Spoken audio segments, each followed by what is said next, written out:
우리 아이 100년 교육을 위한 부모 참고서 에듀소스 환경부장 서경석입니다.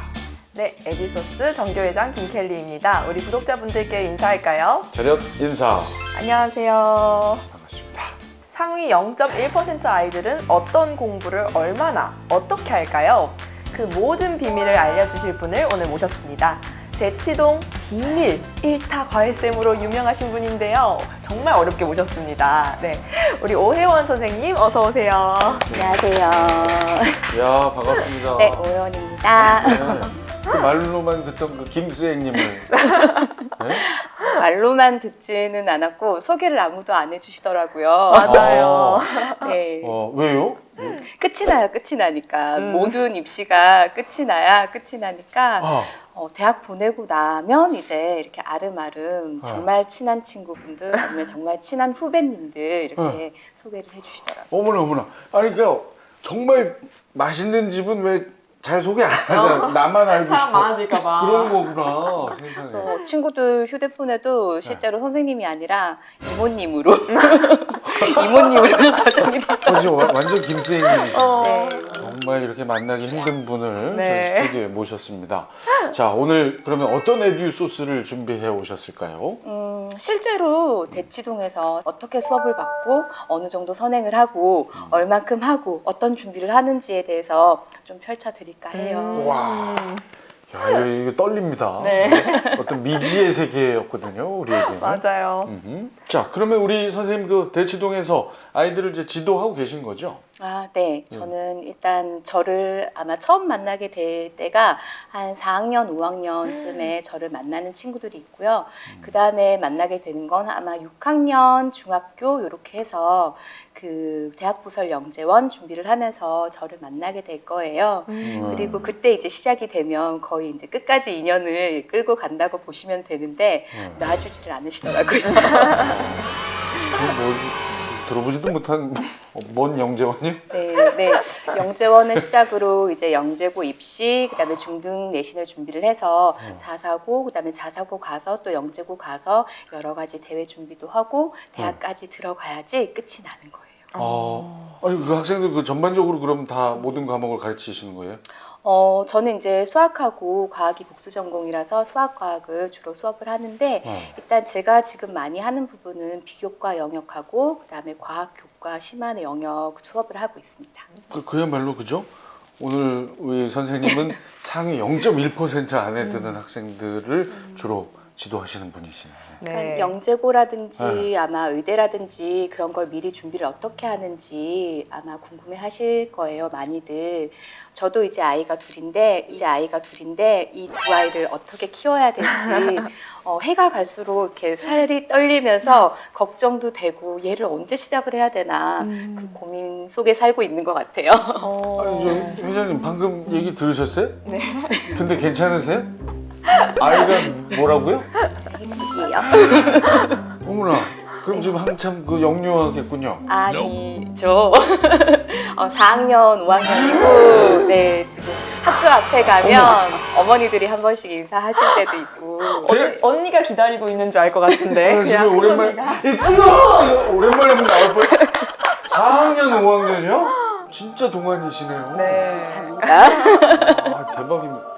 그러면 우리 오혜연 선생님께서는 상위 0.1% 안에 드는 학생들을 가르친다고 하셨는데 그런 아이들은 딱 보면 뭐가 다른가요? 만나보면 느낌이 다르기는 해요. 그러니까 어떤 진지한 면, 그 다음에 자기 주도적인 면. 그러니까 누가 시켜서 되진 않거든요. 엄마가 끌고 오는 것과 자기가 이끌어가는 것의 차이가 있는 것 같고요. 가장 큰 차이점은 아이들이 상당히 긍정적이에요. 그러니까 이걸 어려운 걸 받아들일 때 저는 할 수 있어요. 저 한번 해볼게요 하고 이거 좀 어려워서 어떻게 해요. 이 마음의 차이가 상당히 크게 작용을 하는 것 같고요. 또 제가 만나는 그 시기가 적절한 시기가 있는데 이 시기에 아이를 어떻게 만나고 어떻게 잡아주는가 또 누구를 만나는가에 따라서 아이의 포텐이 어떻게 터지고 어떤 아이로 커가는지 많이 차이가 나는 것 같아요. 보통 그럼 몇 살 정도면 좀 티가 나나요? 6학년 정도, 그다음에 중학교 1학년 정도부터는 티가 나기도 하고 그때까지 없던 모습이 보이기도 해요. 그러니까 어릴 때 막 선행을 많이 하고 그런 아이들도 참 좋지만 저 역시 공부를 6학년 아직도 기억나요. 처음 학원 가던 날이 11월 28일 날 갔던 것 같아요. 그 전까지는 안 가시다가 네, 저 서당 다녔어요. 네. 서당에서 뭘 배우셨나요? 지리산에 계셨어요? 아니요, 그런 건 아닌데 그냥 네. 먹 갈고 천점 외우고 오. 네, 어머나. 그런 거 하다가 공부에 공짜도 그러니까 수학 57점 받고 그랬어요. 5학년 때. 오, 믿기지가 네. 않는데요. 그래서 아이들도 지금 보면 어머니들이 이만큼 나가 있는 아이들도 있고 또 어떤 친구들은 아예 시작도 안 한 친구들도 있는데 정말 케이스 바이 케이스라고 생각을 해요. 언제 어떤 동기부여가 돼서 어떻게 커가느냐에 따라서 그 시기 그 6학년부터 중학교 그 시기가 아이들 인생이 가장 중요한 시기라고 저는 생각을 해요. 그럼 말씀대로라면은 이제 그런 특별한 목표가 있는 학생들은 초등학교 5, 6학년 때부터 입시가 시작되는 거네요. 네, 사실상 우리가 이제 그 상위 1%의 입시는 중등에서 고등 가면 끝이 난다고 봐요. 고등 가서는 본인이 알아서 하는 거예요. 그때부터는. 그러니까 그 전까지 모든 할 수 있는 밑작업을 입학하기 전까지 다 채워가고 만들어가고 미리 연습하고 고등학교 가서 쫙 펼칠 수 있도록 도와주는 그런 시기인 것 같아요. 그렇다면 상위 0.1% 아이들은 초등학교 6학년 때 선행을 어느 정도까지 하나요? 아이들마다 달라요. 아이들마다 다른데 그냥 노멀하는 정도를 말씀을 드리자면 보통 KM을 마치고요. 수학 올림피아드 뭐? 수학 올림피아드 수학 올림피아드를 마친다고요? 네, 마치는데 그 수학 올림피아드의 과정이 어디까지냐면 고등학교 수상학까지예요. 네, 수상학까지 기본 심화가 다 되어 있는 상태로 하게 되고 이제 수학 올림피아드를 보통 5학년 때 시작하는 친구는 조금 빠른 친구 6학년 중1 때 마무리를 하고 병행해서 중1 때 물리 올림피아드하고 화학 올림피아드를 합니다. 자, 물리 올림피아드는 어디까지냐면 일반 물리학 살짝까지. 그러니까 물리 1, 2. 그다음에 화학 올림피아드도 역시 화학 1, 2를 겸비해서 일반 화학 약간까지. 영어나 국어 뭐 이런 거요? 영어, 국어는 6학년 때 떼야죠. 6학년 때요? 네, 6학년 때 보통은 다 떼고 네. 중학교에 들어가는 순간부터는 수학과 과학에 집중을 해요. 네? 와. 예. 네. 영어를 뗐다는 얘기가 그럼 뭐 예를 들면 토플로 따지면 네, 토플 그냥 사실대로 말씀드려도 되죠. 95에서 100을 찍죠. 네, 보통은 110점이면 아주 잘한다고 말을 해요. 보통요? 거의 상위 1%라고 얘기를 하는데 네. 그래도 105에서 여자친구들 같은 경우에는 모든 디베이트 대회와 그런 걸 6학년 때까지 마무리를 하고 중1 올라가서부터는 이제 교과 내신을 해야 되기 때문에 내신과 과학, 수학에 조금 더 치중을 두더라고요. 국어는 어느 정도?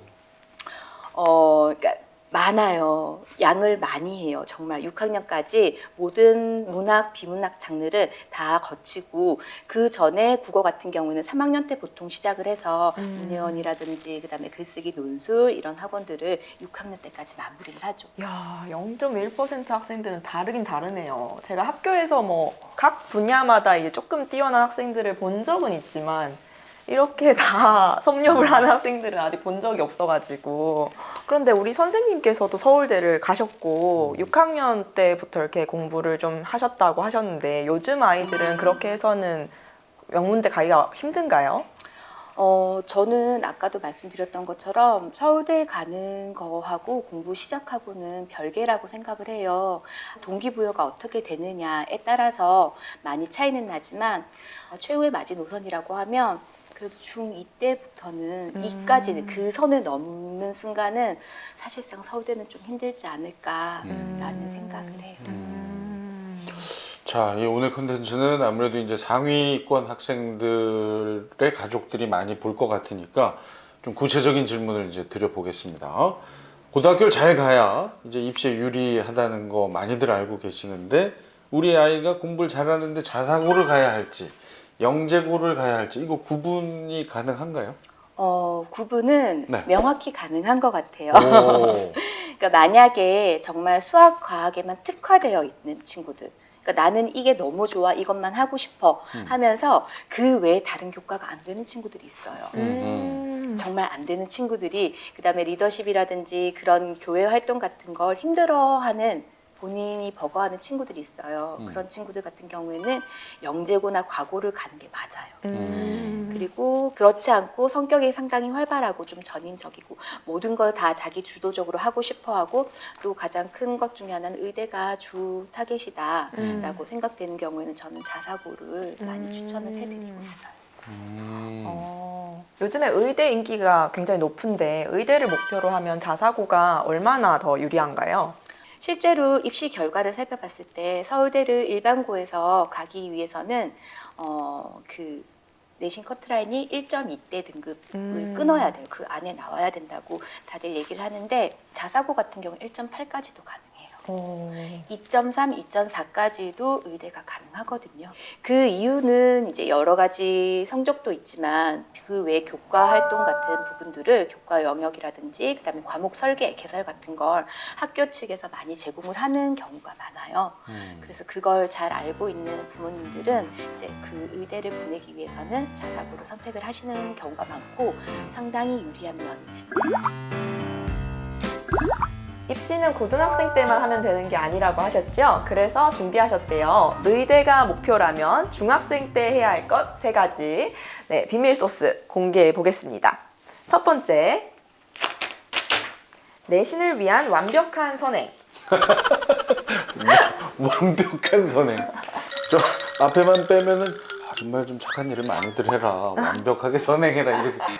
그게 아니라 이제 내신을 위한 선행입니다. 네. 아, 예. 그 물리 올림피아드나 화학 올림피아드를 준비한 학생들 같은 경우에는 물리 1, 2, 화학 1, 2를 미리 다 하고 가는 거예요. 그다음에 수학 올림피아드 같은 경우에도 수상학까지 끝을 내고 가는 것이기 때문에 특히 더 의대를 위해서라면 정말 작은 한치의 실수도 삐끗하게 되면 바로 정시로 틀어야 돼요. 제가 과감하게 말해요. 나는 이제 너희 더 이상 도와줄 수 없어. 미안해. 수능으로 가자 안녕. 이렇게 하거든요. 네. 그래서 그건 뭐 원칙이군요. 철칙이군요. 네, 내신은 기본으로 깔고 간다고 생각을 하셔야 돼요. 물론 정시가 확대되고 있긴 하지만 지금 정시 확대되는 비중 중에는 내신을 안고 갈 거예요. 내신을 포함시켜서 10%, 20%를 반영을 할 거기 때문에 내신은 점점 더 중요해질 거라고 저는 생각을 해요. 그런데 이런 올림피아드를 열심히 준비하는 이유는 고등학교를 좋은 곳을 가기 위함인가요? 아니면은 왜냐하면 대학교 갈 때 요즘에는 외부적인 걸 많이 못 쓴다고 들었거든요. 그래서 대회를 이제 예전에는 그 영재고라든지 과학고, 자사고를 갈 때 대회 수상 실적을 반영을 할 수 있었는데 현실상 지금은 불가능해요. 반영이 되지 않는다고 알고 있고 그렇게 하고 있지만 이 기량들을 갈고 닦은 기량들이 이제 어느 정도 지표가 되고요. 그다음에 결국은 고등에 가서 많이 도움이 돼요. 고등 내신을 할 때 2, 3학년 학년이 올라가면서 그 과목, 수학과 과학 과목에 대해서 대하는 태도가 달라요. 그러니까 아주 복잡하게 깊이까지 들어가 본 친구들은 마음의 여유가 있어요. 그리고 두려움이 없어요. 그러니까 문제를 풀 때 수능 29번, 26번 킬러 문제들이 연속해서 빠바박 나와도 사실상 풀어내거든요. 근데 그 문제들을 여유 있게 풀어낼 수 있느냐 없느냐는 중학교 때 많은 준비를 했느냐 안 했느냐에 큰 차이가 있고요. 본인이 또 얼마나 의지 있게 잘 해주나 끝까지 그런 차이가 있는 것 같아요. 그렇죠.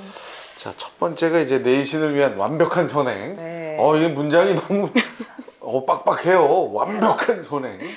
말씀을 들어보니까 그 정도 준비하면 정말 학교 내신은 좀 편하게 느껴지겠구나라는 느낌이 드네요. 네, 두 번째, 교내 대회 수상.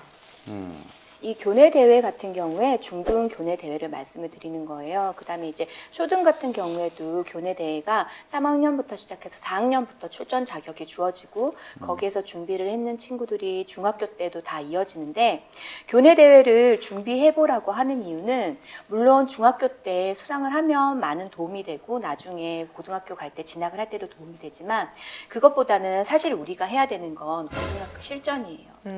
고등학교 때 가서 실전에서 교내대회 수상 하나 쓸 수 있는 그 이력을 쓰기 위해서 뭔가를 해야 되는데 준비하지 않고 해보지 않은 친구들이 고등학교 가서 내신하기도 버거운데 대회를 출전하는 건 쉽지가 않아요. 예를 들면 과탐토 같은 경우에도 과학탐구 페어로 이름이 바뀌었는데 고등학교에 똑같은 대회가 있어요. 그런데 그걸 준비하지 않았던 친구들은 사실상 고등학교 가서 할 수가 없어요. 그렇기 때문에 결국 제가 말씀드리는 건 많은 경험과 경험치를 쌓고 부딪혀보고 열심히 노력을 해보고 고등학교 가서 그걸 펼치라는 그런 얘기인 것 같아요. 아, 그럼 교내 대회는 어떤 대회가 있을까요? 아이들이 참여하면 좋을 것이? 저는 일단은 분야가 수학과학이기 때문에 거기에 대해서 말씀을 드리자면 이제 4월이 과학의 달이기 때문에 학기 시작해서 이제 과학 관련 행사들이 참 많아요. 발명대회가 있고요. 그다음에 과학탐구 보고서 대회가 있고 창의력 대회가 있고요. 이렇게 초등부에서는 있고 이제 중등에 올라가게 되면 여기 동아리 탐구 대회가 있고 그다음에 과학탐구 페어 토론대회 이렇게 다 추가가 돼요. 그래서 자기가 관심이 있다고 하면 미리 계속 체크하고 그걸 참여할 수 있도록 준비를 하고 제가 생각하기에 교내 대회를 수상을 할 때는 일단 준비를 해서 참가를 하고 거기에 대해서 어느 정도 수상을 할 수 있는 게 아이들한테 가장 바람직하다고 생각을 해요. 그냥 한번 해보지 뭐 이게 아니라 나는 이번 대회에서 이렇게 준비를 했어. 그리고 이런 결과를 얻었어. 라는 그런 성취 결과가 있어야지 거기에 대해서 더 한 단계 올라갈 수 있었던 것 같아요. 준비해서 참가하자. 네. 지금 선생님께서 알려주시는 길에 관심이 있으신 학부모님들한테는 제가 학교 현장에 있었던 사람으로서 되게 공감이 가고 정말 귀담아 들으셨으면 좋겠는 게 이게 좀 치열한 지역이 있을 수도 있지만 그냥 평이한 지역에서는 많은 학생들이 별로 관심을 가지지를 않아요. 선생님 말씀대로 조금이라도 관심을 가지고 미리 준비를 해서 내면 아이가 수상할 확률이 굉장히 높아져요. 그래서 아이가 자신감을 얻어서 앞으로 계속 더 많이 뻗어나갈 수 있는 기회가 될 수 있으니까 되게 추천드립니다. 그건 저 학년 상관없어요? 학년이 초등학교, 아까 네. 선생님 말씀하신 것처럼 한 4, 5학년 그쯤부터 뭐 1학년은 못 나가요? 네. 그 1학년은 아직 안 되고 네. 발명은 3학년부터 6학년까지 학년 구분 없이 수상을 하고요. 3학년 이상? 네, 그다음에 탐구 보고서 대회하고 창의력 대회는 4학년부터 출전이 가능해요. 4학년부터요. 우리 애는 왜 한 번도 그런 얘기를 안 하죠? 그게 특히 학기 초기 그래요? 때문에 아이고 아파. 예, 학기 초기 때문에 이게 어버버 하다가 보면 맞다 하고 그럼. 놓치고 넘어가 버리는 경우가 상당히 많아요. 의무가 아니니까. 예. 그러니까 저는 뭐 제 아이가 꼭 뭐 가야 된다 이런 목표를 세운 건 아니지만 저런 대회는 이렇게 준비해서 참여해 보는 거 상당히 의미 있을 거라고 보거든요. 맞아요. 실제로 발명 같은 경우에 작은 거 하나하나 해 가다가 보면 나중에 나는 이쪽을 좋아해가 돼요. 그래서 발명이라든지 그다음에 그런 탐구로 이어지고 중학교 가서 나는 영재고에 가겠어까지 올라가는 친구가 많기 때문에 어느 작은 그러니까 아이들이 요 시기 때는 작은 것 하나에 관심을 갖게 되면 그게 발단이 되어서 크게 성장하는 그런 단계가 되더라고요. 맞습니다. 좋은 말씀 아주 많이 들었고요. 이제 세 번째, 의대 관련 동아리. 중학생 때요? 의대 관련 동아리를 해라는 게 아니고 준비를 하라고 말을 하고 싶어요. 학교마다 사실은 그러니까 서울 지역에 대치동 지역, 그다음에 이쪽 서초 지역에 잘하는 학교에 의대 잘 가는 동아리가 있어요. 거기에 들어가야지 어떤 탐구도 하고 선배들이 끌어주고 그게 있더라고요. 그래서 꼭 들어가려고 한 동아리가 있는데 그 동아리를 들어가기 위해서는 여러 탐구 보고서라든지 이런 것도 내야 돼요. 면접도 봐야 되고 문제도 풀어야 돼요.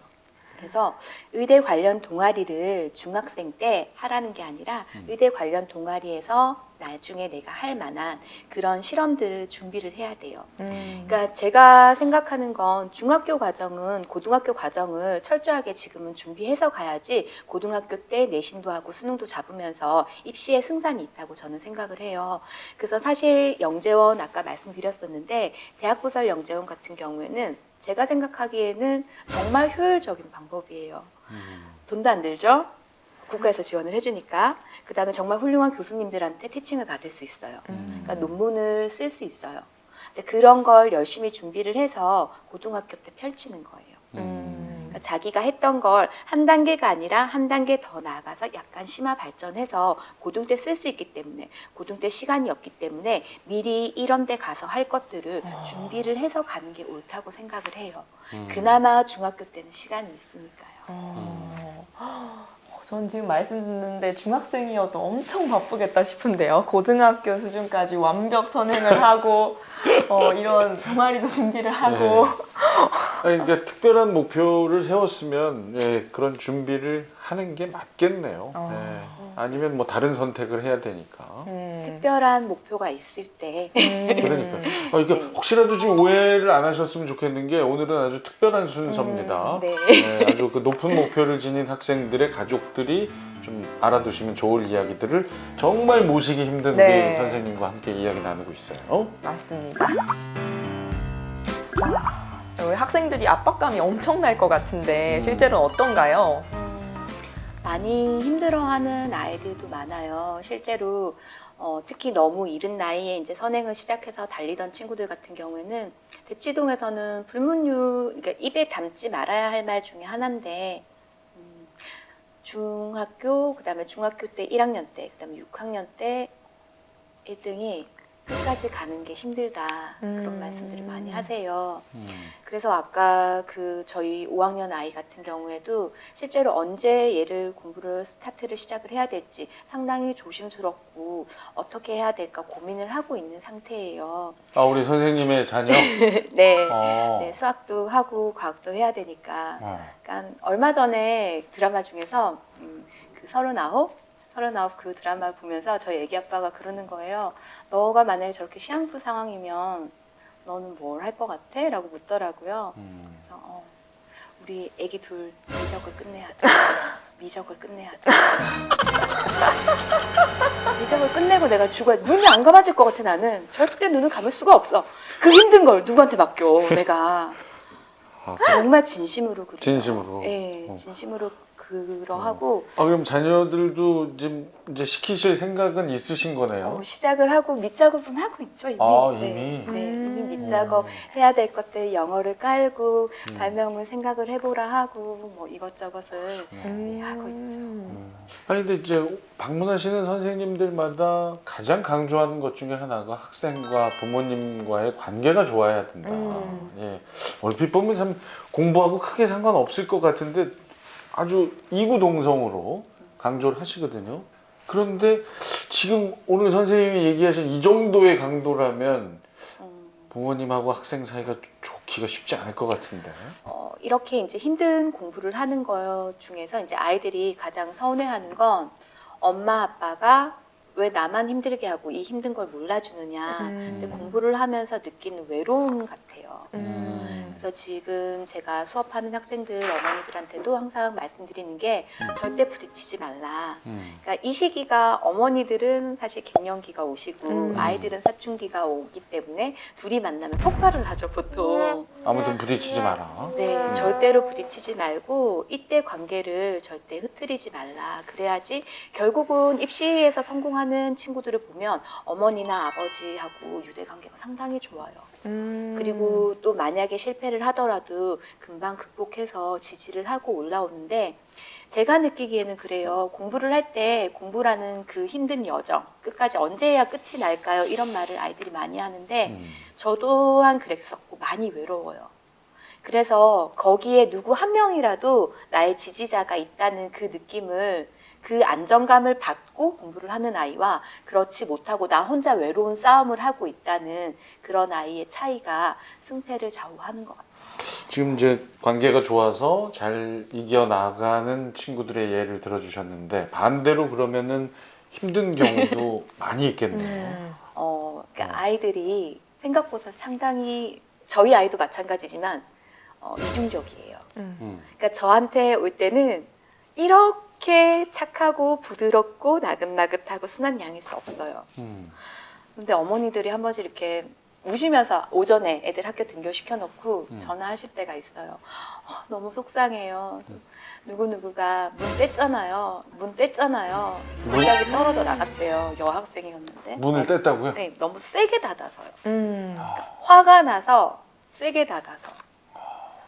왜 그랬을까요? 하고 여쭤봤더니 10시 반 돼서 학교에 갔다가 집에 왔는데 아버지가 TV를 드셨대요. 그래서 아유, 애 공부하는데 TV 좀 나중에 보시지. 제가 그랬어요. 그래도 네. 아이 편에서. 그랬더니 어머니가 그러시더라고요. TV 소리가 선생님 아니었어요. 띵 하는 그 소리가 너무 거슬렸대요. 띵. 예, 그러니까 처음에 켜질 킬 때. 아. 그러니까 많은 아이들이 이제 감정 해소를 부모님한테 많이 하는 편인데 음. 네. 이제 그 중에는 나만 힘들어가 왜 나만 힘들어 그 심리가 가장 큰 것 같아요. 저도 오늘부터 좀 조심해야 되겠습니다. 저 아이가 숙제할 때는 25, 21을 보지 말아야 되겠네요. 제가 아직 39까지는 못 보고 있고요. 지금 25, 21 얼마 전에 종영해서 지금 몰아보기 하고 있는데. 근데 그럴 수 있을 것 같다는 생각이 드네요. 나만 왜 이렇게 힘들어야 하나. 이게 선생님의 입장과 음. 부모님의 입장이 되게 다르다는 걸 저는 항상 많이 느껴요. 우리 방금 혜원 선생님도 말씀하셨지만 아이들이 선생님하고의 레포 형성은 그렇게 어렵지 않은 것 같아요. 제 개인적으로 느끼기에는. 왜냐면 제가 칭찬을 많이 해주고 응원을 해주기가 쉽잖아요. 그냥 공부할 때만 도와주니까. 근데 저는 아이들 예쁜 모습만 보잖아요. 근데 부모님은 안 예쁜 모습을 다 일거수일투족 관리하셔야 되니까 너무 힘드실 것 같다. 이렇게 말씀을 드리는데 우리 혜원 선생님께서는 부모님들께서 그렇게 힘들어 하실 때 아이들과의 관계로 인해서 주로 어떤 조언을 해주시나요? 가장 많이 해드리는 말씀은 아이의 상황을 말씀드려요. 얘가 무엇 때문에 어떤 상황이고 이래서 좀 예민한 것 같으니 어머니들을 납득을 시킬 수 있어야 돼요. 얘가 괜히 이렇게 왜 이런 난리를 치지? 이렇게 생각을 하시는데 그럴 만한 아이가 오늘 얼마나 힘든 하루였는지에 대해서 그다음에 얼마나 밖에서 다치고 왔는지 그런 이 과정이 얼마나 어려운지에 대해서 설명을 해드리고 거기에 대해서 어머니들이 이제 수긍을 하시게 되고요. 그다음에 되도록이면 부딪히지 말라고 말씀을 드려요. 그리고 맛있는 거 많이 해주라고. 저도 공부할 때 맨날 먹고 싶은 거 그 노트 제일 뒤에다가 이렇게 써가면서 줄치면서 먹으면서 했었거든요. 네, 그 나이 때는 먹는 게 최고인 것 같아요. 정말 인간미 넘치는 모습이 종종 보이시는 것 같아요. 근데 웬만하면 부딪히지 말고 이해를 해야 되겠군요. 하긴 입시를 준비하는 수험생들은 어느 시기든 힘들죠. 그렇죠. 저희 때부터 유행했던 얘기가 왜 숨도 쉬지 말라고. 고3 수험생 있는 집에서는 숨도 맞아요. 쉬지 말고 살아라라는 얘기가 우스갯처럼 들릴 정도니까. 근데 이제 사춘기가 오면 아이들이 또래 관계 문제도 생기고 스스로도 되게 이렇게 우울감도 느끼기도 하고 굉장히 힘들어 하잖아요. 근데 이때 성적이 떨어질까봐 또 걱정하시는 분도 많은데 이때 이 시기 아이들 어떻게 공부시키면 좋을까요? 가장 중요한 건 사춘기가 오기 전에 이제 그 또래 집단을 형성할 수 있도록 특히 이제 여학생들도 그렇지만 남학생들 같은 경우에는 같이 운동을 하면서 어느 정도 잠깐 놀 수 있는 그런 여건을 만들어줘야 돼요. 그러니까 예전에는 그게 당연한 거였는데 특히 대치동 쪽은 학교를 다니면서도 그렇게 친하지 않고 또 시간 맞추기도 되게 힘들어요. 근데 이제 보통은 중학교 학생들 같은 경우에는 일주일에 한 타임 정도 농구라든지 축구라든지 운동을 한 종목을 넣어서 사실 수행평가 대비도 하고요. 네, 수행평가 대비도 여학생들 같은 경우 배구 같은 거 꼭 해야 되거든요. 네, 그런 거 대비를 하면서 친목 도모도 하면서 그런 팀을 5, 6학년 때 형성을 해서 그거 쭉 이어오고 거기서 이제 그 유대 관계라든지 또 학교든 다르지만 이렇게 서로 소통할 수 있는 그런 부분을 만들어줘야 된다고 알고 있어요. 여기 상위권 목표인 학생들도 운동을 해야 되는군요. 해야 돼요. 그건 좋네요. 운동 좀 해야죠. 정말 그럼요. 짬을 내서 네. 세력이 좋아야지 끝까지 갈 수 있어요. 당연하죠. 입시에서 여학생들이 상대적으로 고 2, 3 올라가면서 힘들어지는 이유 중에 하나가 세력이 약하기 때문이거든요. 그러니까 저도 중학교 때 사실은 학교 가기 전에 조금 일찍 가서 운동장 10바퀴 돌고 시작했어요. 오, 네. 10바퀴나요? 네. 누가 시켰어요? 아니면 선생님이 알아서? 공부를 하려면 체력이 좋아야 되겠다라는 생각을 했어요. 와. 근데 이제 그걸 아이들한테 많이 권해줘서 아침 운동을, 아침 시간을 좀 많이 활용하도록 하고, 그러니까 배구라든지 제가 이제 수업하는 친구들 같은 경우에는 배드민턴이라든지 학교에서 평가 항목에 있는 운동들을 위주로 좀 연습을 시키고 있는 편이에요. 근데 지금 또래 관계를 형성해주면 좋다고 하셨는데, 제가 경험하기로는 아이들이 저학년 때는 정말 부모님의 의도에 따라서 또래 관계 형성이 되는데, 고학년으로 갈수록 아이들이 친구를 자기가 선택하잖아요.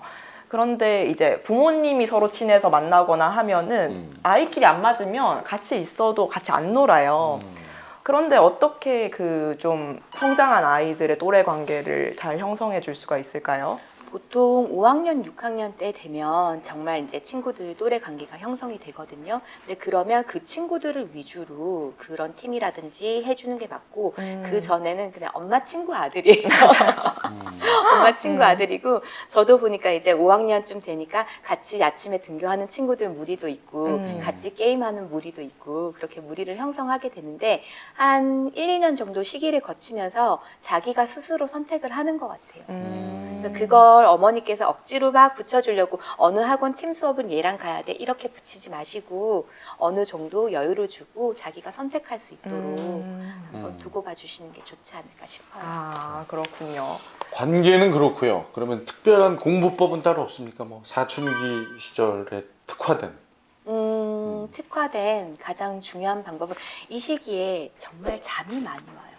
그러니까 성장을 하면서 특히 남학생도 그렇고 여학생도 그렇고 신생아병 또는 잠병이라고 얘기를 해요. 보통 닭병이라고. 많이 자요. 근데 그게 호르몬 분비하고 뇌 발달 과정이기 때문에 어쩔 수 없는 것 같아요. 그러면 저는 이제 학생들한테 수업을 하면서 특히 이제 과학 수업을 할 때 많이 얘기를 해줘요. 너희의 좌뇌와 우뇌가 교량이 교차하면서 이 시기를 지나야지 더 깊이 있는 사고가 가능해지는데 이 시기에 잠이 많이 와. 그래도 늦추지 말고 하지 않는 게 아니라 잠이 와서 공부를 포기해야 돼 이게 아니라 반이라도 꾸준히 그냥 하면 어느 순간 거기 가 있으니까 너무 스트레스는 받지 말되 잠자지 덜 자려고 노력을 해야 된단다. 이 얘기를 많이 해주는 것 같아요. 그다음 암기 과목 같은 경우엔 특히 중학생 때 폭발적으로 스펀지같이 흡수를 해요. 고등학교 때 공부가 이해 위주라면 중학교 때 공부는 암기 위주예요. 이 시기만큼 암기가 잘 되는 시기가 정말 드물어요. 우리 급성장기가 있는 것처럼 급 흡수기가 있어요. 그래서 이때 많은 내용들을 많이 퍼부어서 넣어주면 정말 차곡차곡 잘 쌓여서 그 기억이 평생을 가더라고요. 그렇군요. 퍼부어서 쌓아줘야 되는. 네, 상당히 조근조근 아주 거친 용어를 해서 흡수 위에 퍼부어서 싸줘라. 근데 그게 아이들이 서로 상호 협력이 돼야 돼요. 그러니까 나는 지금 너가 왜 이 시기에 이게 어떻게 되는데 이걸 네가 요만큼 해주면 좋겠어. 그러니까 아이한테 무조건 해. 이건 무조건 이 학원은 가야 돼.가 아니라 너가 이걸 재밌어하면 이 과정을 하려면 수학이 이 정도까지는 나가 있어줘야 돼. 그럼 우리 조금 더 이걸 챙겨보자. 그다음 너는 이 과목은 잘하는데 이 부분은 좀 부족한데 안 했던 것도 한번 해보자라고 설득을 하고 서로 얘기를 교감을 나눠야 돼요. 네, 그 중에서 이제 학원을 많이 보내시게 될 건데, 그러니까 제가 가장 어머니들께 당부드리는 것 중에 하나는 아무도 이 아이가 어떻게 입시를 하고 어디까지 가는지 책임은 안 져요. 그 과정을 완벽하게 가르치고 수업할 뿐이지 얘의 성취도가 얼만큼이고 그 다음 단계 무엇을 해야 되는지는 어머니들이 결정을 하셔야 돼요. 그러려면 어머니들께서 성적만 받고 내 아이가 점수가 이 정도구나가 아니라 이 정도 어느 정도 수업을 했으면 어느 정도 성취도가 나와야 되고 이 정도면 어디까지 가능하고 얼만큼의 이해도인지를 반드시 파악하고 학원 측에도 요구를 하셔야 돼요. 이 과정이 있어야지 또 선생님들께서도 조금 더 신경을 써주시고 효과적으로 학원을 다닐 수 있을 것 같아요. 너무 공감되는 말씀이세요. 왜냐 학원도 학생들이 워낙 많으니까 저도 상담할 때 학부모 상담할 때 부모님이 우리 아이가 이런 점이 조금 보완됐으면 좋겠는데 이 부분을 좀 신경 써주세요 라고 상담 때 말씀을 해주시거나 아니면 요런 면에 나는 교육적으로 관심이 있다라고 말씀을 해주시면 그 아이 볼 때는 그 부분이 많이 보이더라고요. 그러니까 적극적으로 부모님들이 이 학원 측이나 어떤 선생님 측에 요구를 해야 되는군요. 그 체크를 하셔야 되고. 네, 적어도 일주일에 한 번 정도는 아이가 학습한 부분을 체크를 하시고 성적이라든지 아이의 성적만 보시는 게 아니라 평균이 어떻게 되고 그다음에 이 아이가 지금 어떤 과정으로 따라오고 있는지 성적이 하향하고 있는지 상향하고 있는지 어느 파트에 관심이 있는지를 점검을 매일 하시는 건 너무 힘들잖아요. 사실 저도 매일은 못해요. 일주일에 한 번. 요일을 잡아서. 네. 평소에 저 39좀 보시다가 일주일에 한 번은 그래도 하셔. TV 켤 때 진짜 조심해야 돼. 팅 하면 띵 이제 하면 안 되는구나. 네. 아, 오늘 아주 저는 뭐 너무나 제가 이 같은 하늘 아래에서 이런 일이 지금 일어나고 있는 게 맞나 싶을 정도로 새로운 이야기를 들어서 아주 신선한 충격을 좀 받았습니다. 네. 하지만 이게 현실이네요. 특별한 목표를 가지고 있는 학생들의 댁에서는 고민하고 있는 사안이군요. 네. 오늘 쉽게 접할 수 없는 현실적인 이야기를 많이 해주셔서 정말 감사합니다. 고맙습니다.